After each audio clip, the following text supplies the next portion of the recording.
What's going on, everyone? This is EK1 Gaming here, and today we are going to be looking at the DualShock 4 PlayStation back button attachment.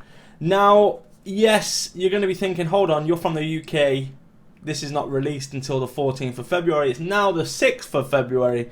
How did you get one?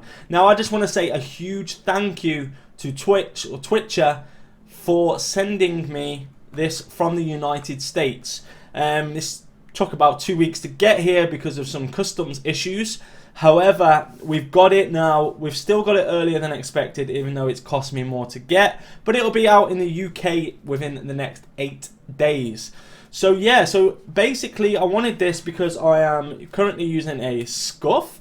And of course Scuff costs, you know, anywhere up to £200–300, you know, depending what you want to do. If you want to add all the paddles, you want to add the customization, the hair triggers, you know, everything basically. I've just got some grips on because my Scuff analog sticks broke. Basically the rubber came off, so I've had to put some fade grips on there.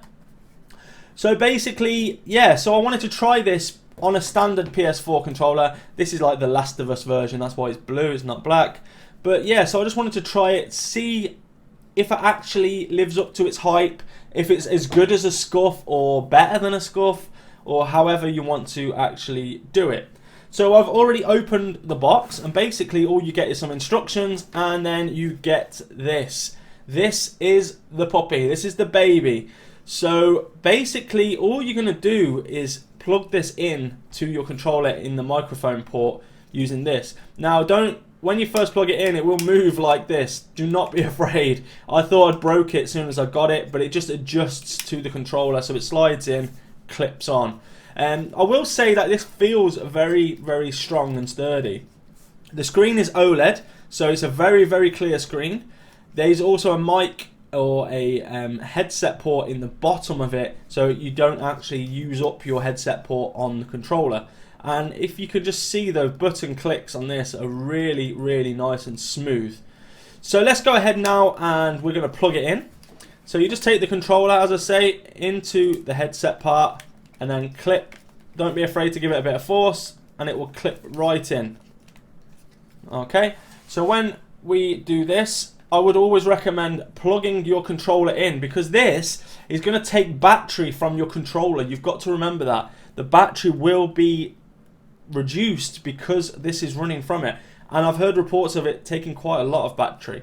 So as far as the looks are, it actually looks and feels very comfortable. It feels like it should almost have always been on the control pad, like, you know, it was meant to be there. So it's just surprising how long it's took for PlayStation to actually release something like this. I don't know why they never did it sooner. I'm assuming the PS5 is going to have this pre-built, or they'll do a buyable option for the PS5. So just to get started, you just press the screen in, so it's like a press in button. Now if you want to edit, so basically on the screen you can have let's start from the top. You're going to have P1, you can see right there. You're going to have P2, which you're going to see in a second. Once it P2 and then P3. So you've got a double click to get to the next one. P2, P2. These are presets. So preset 1, okay? If I want to change preset 1, I hold down the screen. It will start flashing. Then with the left or the right, whichever way you're facing, you can change what button it basically recognizes it as. So I'm going to go for this one. Hold on. L1 I'm going to go for.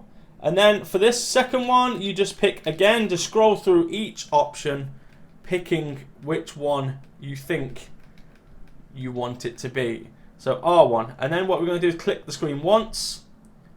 It will go a little circle and it's saved. So that's now your preset L1 and R1 on the back.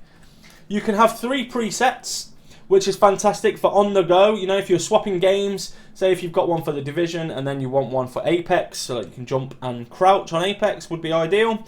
You can swap them in game just quickly by clicking bam to number 2 or number 3.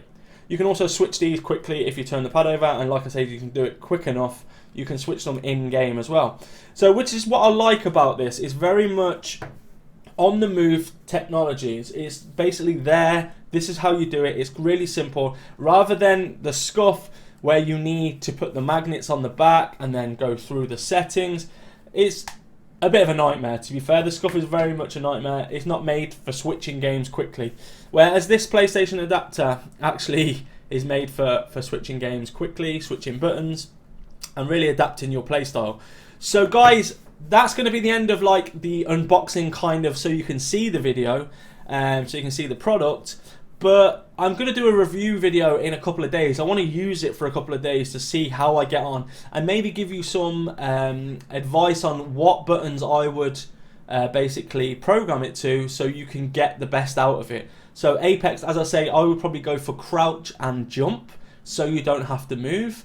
For the Division, I would go for your skills, so you don't have to take your finger off the shoot button, although you can't shoot and use skills at the same time, but it's a bit quicker on the controller. And yeah, so I'm just going to have a play around with it. I'm going to see how I get on with it. If you guys enjoy the video, don't forget to hit that like button, hit that subscribe button, and hit the bell next to the subscribe button as well to notify you when I do my newest videos. Thank you so much, guys, and I will see you all in the next video.